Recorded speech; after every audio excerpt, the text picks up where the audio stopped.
හැමෝටම සුබ දවසක්. අද මේ වීඩියෝ එකේදී මම කතා කරන්න හදන්නේ අපේ පෙන් ඩ්‍රයිව් එකක් කම්පියුටර් එකට කනෙක්ට් කරපුවාම සමහර වෙලාවට නිවැරදි ආකාරයට ඒක පෙන්වන්නේ නැහැ. ඒ වගේ වෙලාවදී අපි බලමු පෙන් ඩ්‍රයිව් එක නැවත යථා තත්ත්වයටපත් කරගන්නේ කොහොමද කියලා. මේකට ඔයාලා my computer එක උඩ right click කරගෙන මෙන්න මේ manage කියන තැන click කරගන්න ඕන. ඊට පස්සේ මෙන්න මේ වගේ window එකක් හම්බ වෙනවා. මේ window එකේ මෙන්න මෙතන තියෙන disk management කියන තැන උඩ click කරගන්න.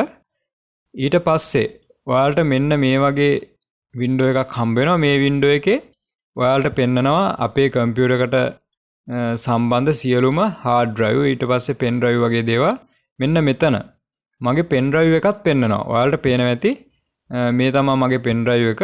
හරි. ඉතින් මෙන්න මෙතන right click කරලා මෙන්න මෙතන තියෙන new simple volume කියන එක උඩ click කරගන්න. ඊට පස්සේ ඔයාලට මෙන්න මේ වගේ window එකක් හම්බ වෙනවා. මේක next කරන්න.